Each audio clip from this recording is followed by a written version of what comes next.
दोस्तों, भगवान किस वेश में मिल जाए मालूम नहीं। इसलिए कहावत है सर, ना जाने किस भेष में मिल जाए भगवान रे। किस भेष में भगवान मिल जाए, कहाँ मिल जाए मालूम नहीं। उस पर एक छोटी सी प्रस्तुति सर। एक बार सीमा पर बहुत कड़ाके की सर्दी पड़ रही थी। वहां शून्य से नीचे टेम्परेचर हो गया था। कश्मीर के वादियों में गश्त के दौरान अपने सैनिक की टुकड़ी पहाड़ों से गुजर रही थी। उनका कमांडर भी उनके साथ था, टुकड़ी के साथ। रास्ता बेहद कठिन था, अंधेरा भी हो चुका था वहां पर। तब सैनिकों का साहस भी वहां पर जवाब दे रहा था। बिल्कुल एकदम -डिग्री टेम्परेचर में उनका साहस भी जवाब दे रहा था सैनिकों का। कुछ दूर चलते ही वहां एक चाय की दुकान दिखी, लेकिन वो दुकान बंद थी। सबकी थकी आंखों से कमांडर की तरफ देखा। अरे, चाय की दुकान तो है लेकिन बंद है। तो वहां का जो कमांडर था उसको समझ में आ गया कि सब चाय पीना चाहते हैं यहाँ पर। तो उसने आदेश दिया कि हम कुछ समय के लिए यहीं आराम करेंगे और सब यहीं बैठ करके फिर एक बार यहाँ से चलेंगे। अगर चाय मिल जाती है तो ठंड में और भी मजा आ जाता है, रुकते हैं थोड़ी देर, चाय अगर मिल जाती तो अच्छा है। कमांडर समझ गया कि सैनिक चाय पीने की इच्छा जता रहा है इतनी ठंडी में, लेकिन ताला बंद है, चाय कैसे पिएंगे। सब ने बोला, साहब जी ताला तोड़ दें। एक सैनिक ने कहा, वैसे भी हम लोगों को रक्षा तो करते हैं इन लोगों की, तो एक कप चाय तो बनती है, इतना तो हमारा हक बनता है। वैसे हम कौन सी दुकान उसमें लूट रहे हैं, केवल चाय बना के तो पी रहे हैं।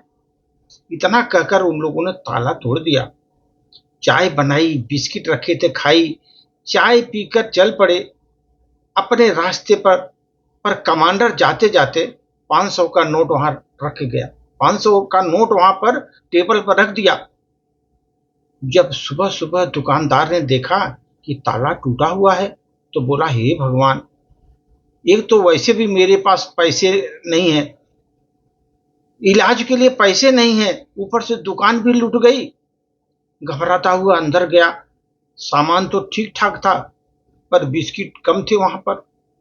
सर पर हाथ रखकर बैठा ही था, उसे 500 का नोट दिखाई दिया। खुशी से झूम उठा उसने। जब सैनिकों का जत्था वापिस आया तो उसी दुकान पर चाय के लिए रुके। दुकानदार ने खुशी खुशी सबको चाय दी। एक सैनिक ने सोचा, रात तो इसकी दुकान पर हम खूब दावत उड़ाई गई है, ये ऐसे ही खुश हो रहा है जैसे कुछ हुआ ही नहीं। यह सोचकर दुकानदार से पूछ ही लिया उसने, सैनिक ने, चाचा बहुत खुश लग रहे हो, क्या बात है, हमें भी बताओ। इस पर दुकानदार हंसते हुए बोला, क्या बताऊं साहब, कल रात मेरी दुकान पर भगवान आए थे। यह सुनते ही सबकी निगाहें दुकानदार पर जा टिकी। भगवान? सैनिक ने बड़े हैरानी से पूछा उनसे। हाँ, भगवान आए थे। बात यूं ही है कि मेरा बेटा बीमार है, मेरे पास इलाज के लिए पैसे नहीं थे। बहुत कोशिश करने के बावजूद भी पैसों का इंतजाम नहीं कर पाया मैं। तो सोचा क्यों न दुकान का सामान बेच करके बेटे का इलाज कर लूं। वैसे भी औलाद के बिना जीकर क्या करता। मेरा दुनिया में उसके बिना कौन है यहाँ दुनिया में। आज जब मैं दुकान पाया तो ताला टूटा मिला। पहले तो लगा कि दुकान लूट गई, मेरे बेटे का क्या होगा। फिर अंदर से आवाज आई, भगवान ने चाय बना के पी, बिस्किट खाए, 1000 रुपए रख कर चले गए।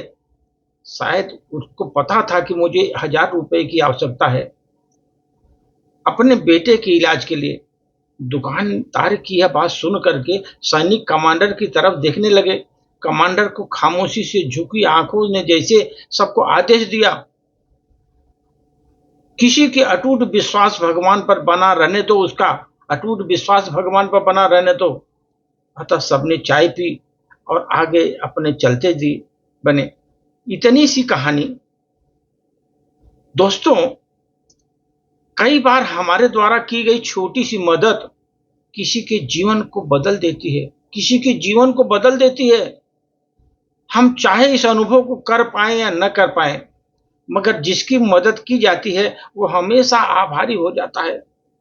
और वैसे भी भगवान स्वयं नहीं आते, वो किसी को मदद के लिए हमारे पास भेजते हैं।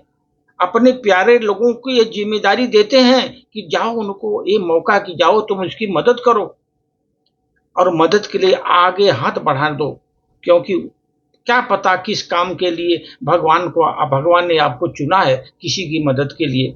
इसलिए दोस्तों, जब भी आप किसी असहाय की आवाज आप सुनो और किसी असहाय की आवाज आप तक अगर पहुंचती है, तो आप परमात्मा का धन्यवाद दे दो, उनका परमात्मा का धन्यवाद अवश्य दे दो, क्योंकि उसने आपको मदद के लिए चुना है, उसकी आप जाकर उसकी मदद करो।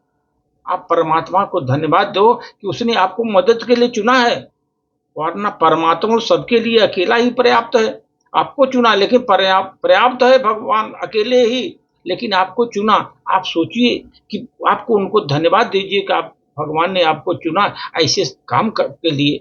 धन्यवाद।